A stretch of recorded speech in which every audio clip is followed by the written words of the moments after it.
अस्सलाम वालेकुम, क्या हाल चाल है जी। उम्मीद करती हूँ आप खैरियत से होंगे। आज आपके साथ में शाही मटन हांडी की रेसिपी शेयर कर रही हूँ जो कि बहुत ही क्रीमी और रिच फ्लेवर में होगी। यहाँ पे मैंने मटन ले लिया। अच्छा, ये मेरे पास मिक्स मटन है, जैसे कि हड्डियाँ भी हैं इसमें और गोश्त, इस तरह मिक्स मेरे पास मटन है।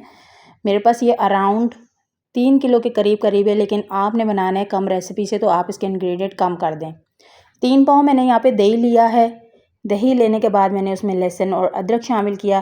फिर यहाँ पे स्पाइस है जिसमें धनिया है कुटा हुआ और पिसा हुआ धनिया है, काली मिर्च पिसी हुई, लाल मिर्च, कुटी हुई मिर्च है, गरम मसाला है, हल्दी है और यहाँ पे कुटी हुई मिर्च है।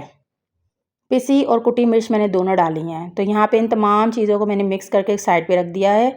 अब मैंने मटन के हिसाब से सारे स्पाइस लिए हैं, तो आप अगर कम मटन लेंगे फिर उस हिसाब से आप डालेंगे।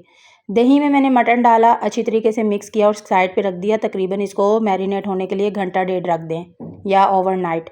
थोड़े से मुट्ठी भर काजू ले लिए हैं, बादाम ले लिए हैं, 1 टेबल स्पून जो है काली मिर्च साबुत ले ली है, लौंग ले ली हैं 6 से 7, 3 से 4 मैंने हरी इलायची ले ली है, तेज़पत्ता है, जायफल जावित्री और 2 टेबल स्पून इसमें नारियल है। इन तमाम चीज़ों को, नारियल को छोड़ के तमाम चीज़ों का मैंने यहाँ पे पाउडर बना लिया है। बाकी इसको मैंने दोबारा से एक ब्लेंडर जार में लिया, जिसमें मैं डालूँगी पिसा हुआ नारियल और नारियल के साथ मैं 1.5 कप जो है वो दूध का डालूँगी। 1 कप ये है और हाफ़ कप मैंने और डाला। 1.5 कप मैंने दूध डाल के इसका मिक्सचर बना के ना इसको एक साइड पे रख देंगे। अब मटन को जितना आप टाइम देंगे ना मैरिनेशन होने का, उतने ही मज़े का बनेगा। यहाँ पे मैंने प्रेशर कुकर लिया है, मैं प्रेशर कुकर में बना रही हूँ। आप पतीली में बनाना चाहें तो उसमें ही बना सकते हैं। मैंने 1 कप ऑयल लिया है। 1 कप ऑयल इसलिए लिया है कि मटन में थोड़ी चर्बी थी, तो ज़ाहिर है उसमें से भी ऑयल निकलेगा।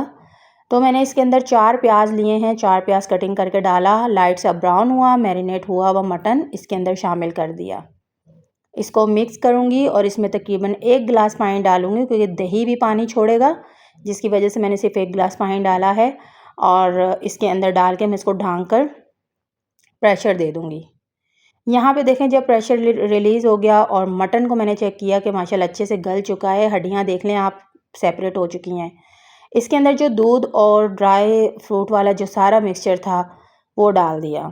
अब इसको डालने के बाद इसको मैं ढाँक दूँगी, धीमी आंच पे पकने दूँगी और साथ साथ चम्मच चलाऊँगी, क्योंकि जब आप हमेशा बादाम या नारियल और काजू वगैरह डालते हैं ना तो वो नीचे लगता है। आपने बहुत एहतियात से इसको हिलाना है, हिलाते जाना है और देखते जाना है। अब देखें, यहाँ पे मैंने इसको तकरीबन 15 मिनट और बिल्कुल धीमी आंच पे पकाया है। बाकी दूध वगैरह जो भी था वो सारा सूख गया है और ये ग्रेवी है सारी, अच्छे से मटन की ग्रेवी हमारी तैयार हो गई है। अब इसके ऊपर मैं थोड़ी सी हरी मिर्चें डाल देती हूँ और हरा धनिया। इसके अलावा गरम मसाला वगैरह ऐसा कुछ नहीं डालूँगी, क्योंकि गरम मसाला जो है वो जब मैंने, आपने देखा है कि मैंने जो दूध का मिक्सचर बनाया था उसमें भी था और गरम मसाला का पाउडर भी मैंने वैसे शामिल किया हुआ है, तो उसमें है। बस सिंपल इसमें मैंने धनिया और ये सब डाल के इसको दम पे दिया 5-10 मिनट। तो यहाँ पे इसकी अच्छी सी जब खुशबू आ जाएगी तो इसको हम लोग सर्व कर लेते हैं। आप इसको गरम रोटी के साथ, आप नान के साथ सर्व करें। बहुत मज़े का रिच और क्रीमी, आप यकीन करें जब आप खाएंगे ना तो आप कहेंगे कि किसी रेस्टोरेंट में बैठ के खाया है। इतने मज़े की ये मटन ग्रेवी बनेगी। तो आप इसे ट्राई ज़रूर कीजिएगा। फिर मिलती हूँ किसी नेक्स्ट रेसिपी के साथ। अल्लाह हाफिज़। अपना और अपने घर वालों का ख्याल रखिएगा।